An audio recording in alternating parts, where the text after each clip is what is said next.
Hey, what's going on, y'all? Welcome back to my page. My name is Albert Gorman of Dan One Film and Photography, and today I want to talk about my 5 favorite cameras along the way on my journey of being a videographer, photographer in the freelance form.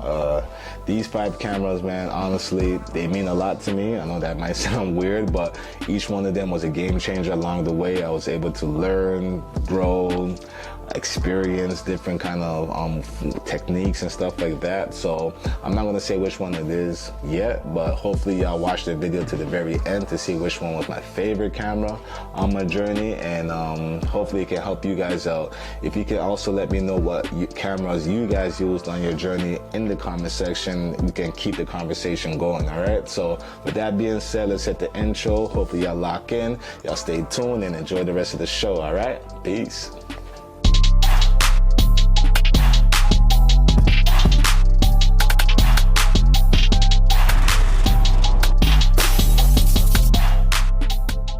Alright, so let's get into it, man. The first camera on my list is the Canon M50. That's my baby, man. It's the first camera that I bought with my own money, with the purpose of making money, I guess. Because originally, I just wanted to come into the content game just trying to make my own content and try to make my own brand. But as I got better, people asked me to do stuff for them. And that was the first camera that somebody actually paid me to do. It was a baby shower at the time, to actually record, shoot photos and video. I probably charged them like $200 at the time. So it was the first camera that I actually used that got me some income. And I guess in that case, it would let's say increase your confidence, you know what I mean? Like, it really gave me a lot of confidence.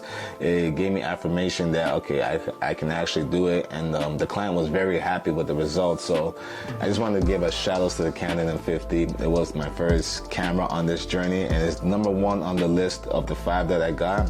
One of the cool features that was on it, even though it was 1080p at the time, like 2020, it was very good, and it went up to 120 frames per second. And at that time, I didn't even realize how good of a feature that was, because I was playing around with it, doing really cool videos and just having a lot of fun with it. And I do kind of miss that part of the journey of just not really knowing what you're doing, but you're just kind of liking what you're doing and you just think it looks so cool. So I want to give a big shout out to Canon and the Canon M50. I think it's a good camera. I believe there's a Mark II of it, but I believe it's a good camera for anybody that just started out and you just want to see if this is something you really want to do. That's a really good starting point. So shout outs to Canon, and yeah, Canon M50, the first camera on the list. Alright, so number 2 on our list is the Canon RP. The Canon RP was a game changer for me personally, especially coming from the Canon M50. When I did buy the Canon RP, I was at a point in my career that I really, I took a couple of online courses and I was getting a couple more photography gigs coming up, and I just felt like, okay, the full frame was the way to go, you know, as a lot of people come to know that, right? So I ended up selling my M50 setup and going for the RP because I wanted to focus more on photo. And there's a pro and a con to what ended up happening, but I'll just break it down with y'all. What ended up happening was my photos went to another level. So I started killing, I was booking my own clients and just practicing with just my wife's sister or just models that I know from previous past, and just doing their own photos for them, right? So a lot of people noticed that, and other creators and other photographers noticed that. So my boy Justin Ashun even invited me to do a wedding with him as a second shooter, and this kind of really changed my whole perspective. So I really was very happy that, all right, the Canon RP and the Nifty 50 at that time, and the 35mm was changing my whole, I guess, career at that point, right?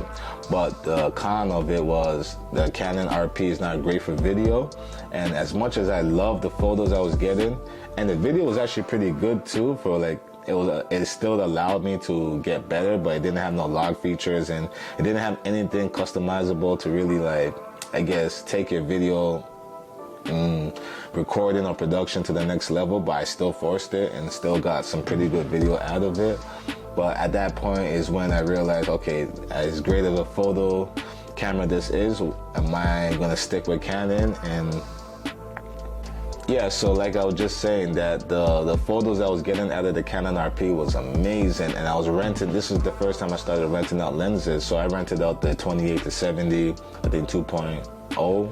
I can't remember, but it was a while ago, but I rented out very amazing RF lenses from the local renters and whatnot, and I was just like ecstatic with my results and stuff like that. But the video was still limited, and I really wanted to get into video for a couple of reasons. I just enjoyed shooting videos and I enjoyed editing, but I realized there was a lot of money on that side of it too. So I figured, all right, you know what, if I really want to take this and try to do this thing full time, which I'm still on that journey too, I gotta learn video, right? So I had to figure out what am I gonna do next, and the next camera that I end up getting will be later on the list. So that's the Canon RP, number 2 on our list. Alright, so number 3 on the list is the Sony ZV-E10. It is a crop sensor camera similar to the M50, but this camera, man, like I had a lot of fun with it. The reason why I'm putting it at 3, because I do have 2 other Sony cameras that I bought before that camera that are better than it, but this camera was very important for me at the time I did get it.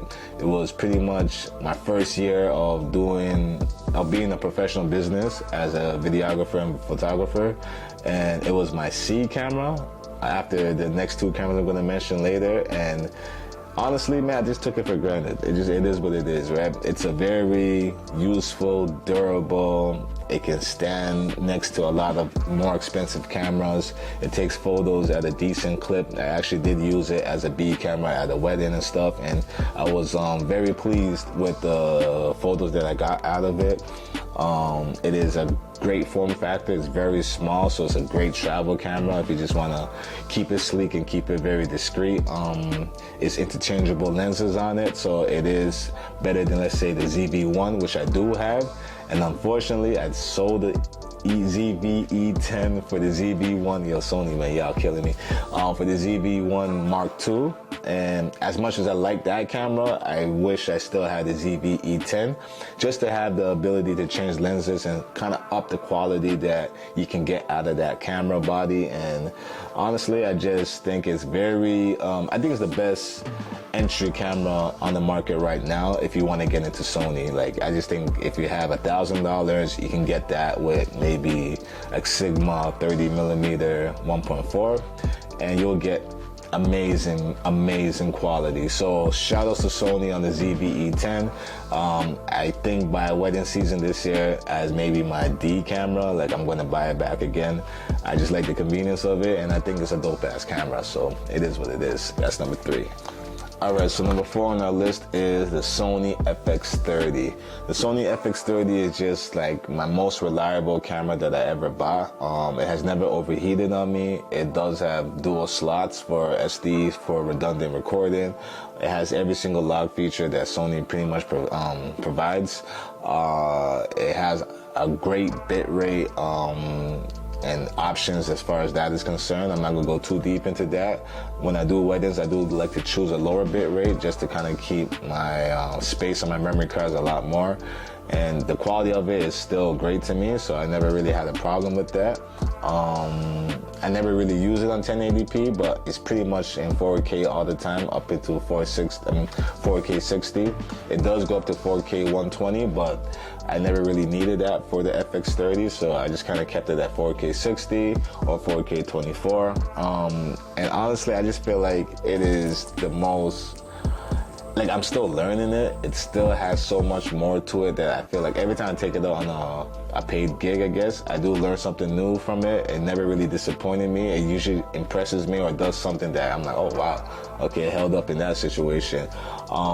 Probably the only time where I did kind of, was like, oh man, I didn't really like what I got out of it with a low light situation, but it was a learning lesson. I never take losses as losses. I always take losses as learning lessons. So because of what happened at that particular event, I ended up buying more light. And because I bought more light, it ended up giving me better results in general, not just for that scenario again, but I had more light for more things to do. So ultimately it's just how you look at things, and I think it's capable as long as you know what you're doing in every scenario. And I just want to give a shout out to Sony on that, man. The FX30, I'm probably like 60% as far as usage on it. I still gotta learn more. You know, like to learn a camera, you gotta have a camera for like maybe like 3 years for you to feel like you know this piece of machine, and you gotta use it. I'm not saying use it every day, because we all go through waves. There's times where I use my camera every day, a couple times a day, and then there'll be like weeks, not really weeks, but like a week or so where I just don't touch it, you know? So definitely give yourself 3 years to really learn the ins and out and just, you know, how to use that machine. So that's number 2 on our list, FX30. If you got the budget for it, I think anybody entering videography, because it is a cinema line camera, for photography, it takes okay photos. The photos I actually took with it are very cinematic, so I do like the way the photos come out, but I can attach a flash to it, and I kind of got used to using flash in like 80% of my shoots. So I do have it as I guess a backup in case something does go wrong with the number 1 on our list. But yeah, I think the FX30 is a super capable camera for anybody that's entering, or anybody that's even professional. You need a B camera or a C camera, you can't go wrong with the FX30. All right, drum roll for the number 1. Number 1 on our list is the Sony A7 IV. Yeah, so this is my favorite camera on my journey of being a freelance videographer and photographer. It is the most used camera I have ever used in my life. I have it for about 2.5 years now. It has been at every single shoot where I got paid at least every single shoot where there was a professional setting. It has been either my A or my B camera. It did overheat on me early before I did a couple of adjustments, but after that it has never failed on me. I have never had any corrupted files from it. It has done everything I have ever wanted it to do. And yeah, I just think it's a beast of a machine. It leveled up my game, especially when I was coming from the RP. At the time where the RP was giving me amazing photos, I wanted to go to Sony because I wanted to level up my video game, and my boy Justin had like a whole Sony setup, right?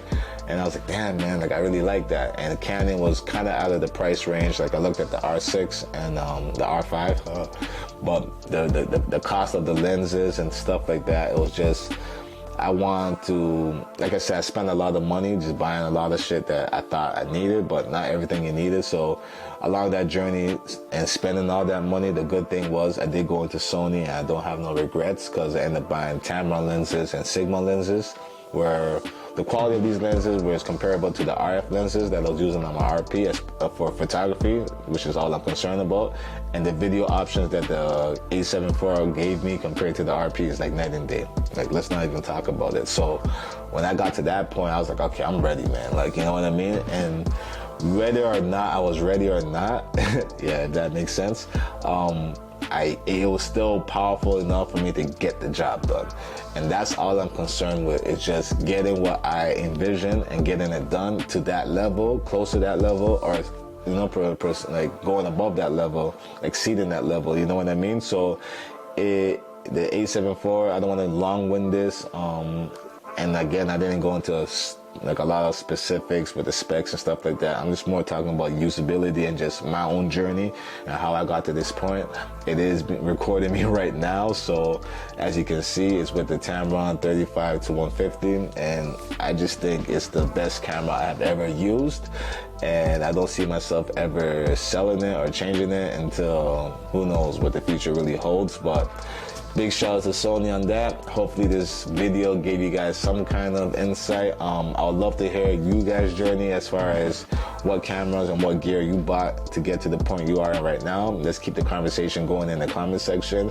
And I just want to thank you for stopping by on my page. If you made it this far in the video, damn man, you're great. And check out another one that's going to be somewhere around here. And hopefully, you know, I can just keep doing this and keep providing and keep sharing my journey. That's all I really want to do, is just share my knowledge and share my experiences. And hopefully I can learn just from doing this YouTube thing and doing just other kind of Zoom work and just kind of exchanging information with people. I just think I will be able to grow in that form and just challenging myself to do things that's out of my my box, let's say. And this is one of them, and I feel like I'm getting more comfortable. So again, if you made it this far in the video, I hope I'm not long-winding it, and I hope you enjoy my content. I truly appreciate it. And let's just help each other grow, man. That's just what it is. All right, it's your boy Albert Gorman, and I'm signing out.